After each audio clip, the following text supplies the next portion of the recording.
Hey guys, I'm here to talk to you about lesson 7 of Logic of English.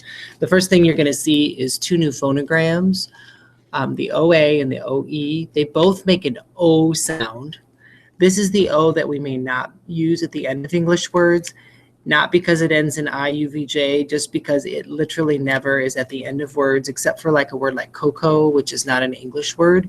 So you just don't see it at the end of words. So it's not governed by that. English words do not end in IUVJ. It just is never at the end. And this one is the O that may be used at the end of an English word. So I'm going to teach this O, and then in word like shoe, so it's O-oo. This is the O that can't be used at the end of an English word.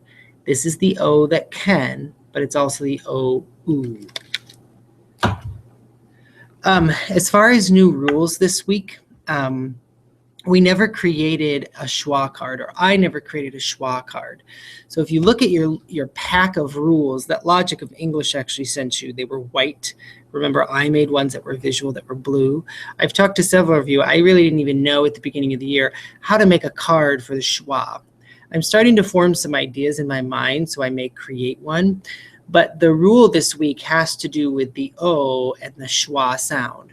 And basically what it says is when an O is next to a W, TH, M, V, or N, it can say it's schwa sound, the sound, the lazy sound, like wonder or mother, or I can't even think of something. Anyway, so there is a video in between created with Powtoons that describes why we think the O may be saying it's schwa sound.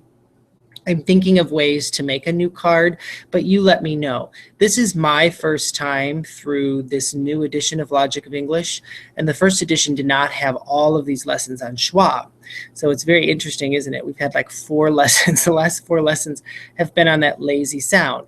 And the more I research on the computer, the more people say, people used to learn about schwa all the time. We just don't teach it anymore, but it is a common sound, the most common sound in English. The only point that I see is that when we go to spell the words for the dictation process, we're just trying to make it precise so they know that it's saying it's schwa sound, but typically that vowel, we're going to speak it like we want them to spell it so they get the word right. Does that make sense? So to become, I say become or become. So I'm kind of enunciating my words. Does that make sense? So really quickly, the video is very short this week. It's only like 12 minutes. So that's because this last one was so long. Lesson 6 was very long. So what they're eventually going to do is in their student guide on page 97, they're going to mark some way the lazy O's in these words. You choose how you want to do that. Highlighter, pencil, marker, whatever. But then they're going to mark the reason by underlining it or marking it in some way. So they should underline or mark a TH, a W, an M, an N, or V in the word just to show that they know why the O is making its lazy sound. There's a game that's supposed to go with lesson 1 on page 98. It's just a big bunch of blanks. So it tells you to use all the phonograms you've used so far, which is actually a lot. And all of you got those game cards, but I don't think you have enough if you were to try to play this game with your entire class. I'm assuming they roll the dice and then they move that number of spaces, and then they flip over a card and they have to say the phonogram sound. If they get it right, they stay. If they don't, they go back. And then it's the first person to the end. It's just a very simple game. So I may create the phonogram cards on little tiny cards and throw them on the drive. So you could play this literally in pairs. Or I may also copy this and just write the phonograms that we've done so far on it so that when they land on that phonogram, they say that sound. Does that make sense? So let's go through the list of words for this week. So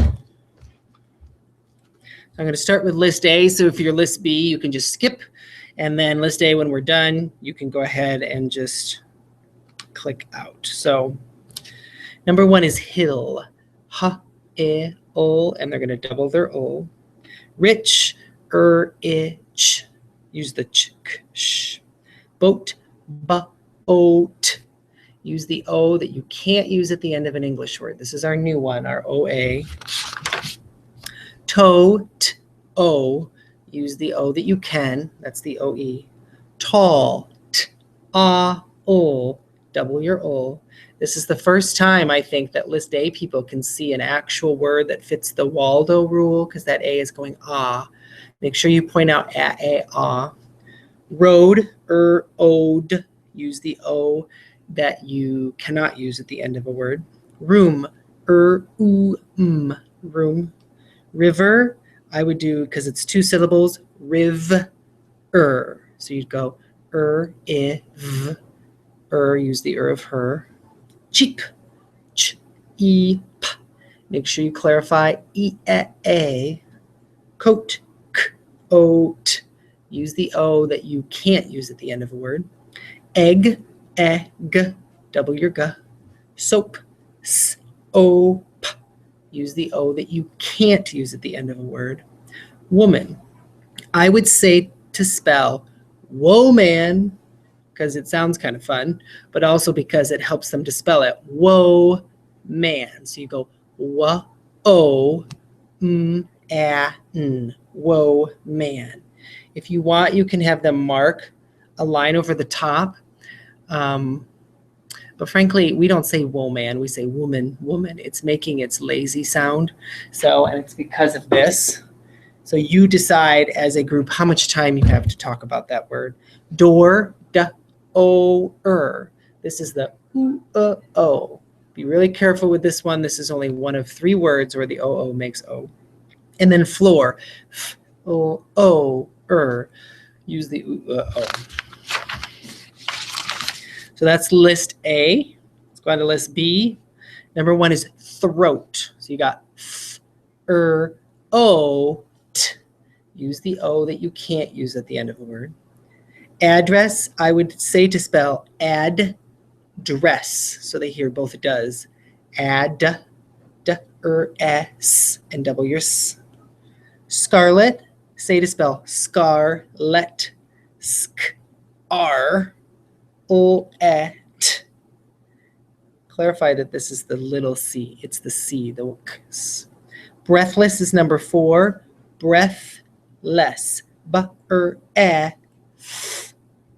I have no hands left. O-S and double your S. Make sure you clarify this is the E-A. Restless. Say to spell restless. Nice. Er-est.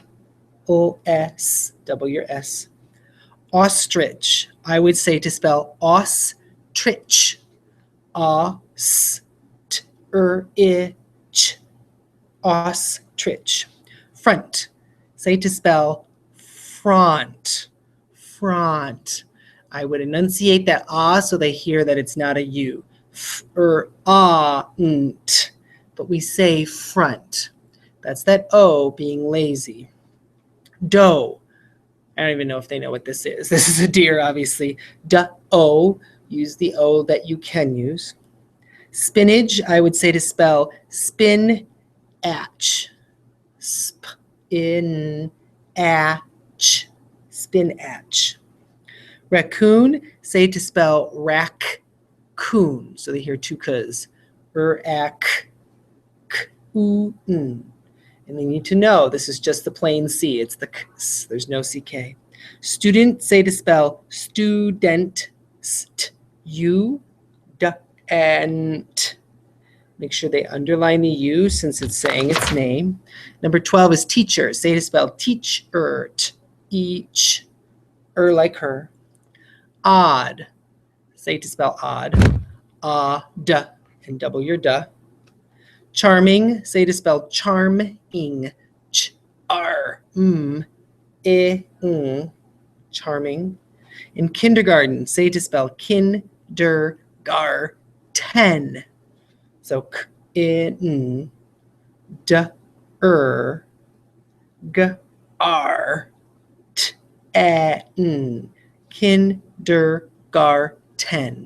Kindergarten. I hope that helps.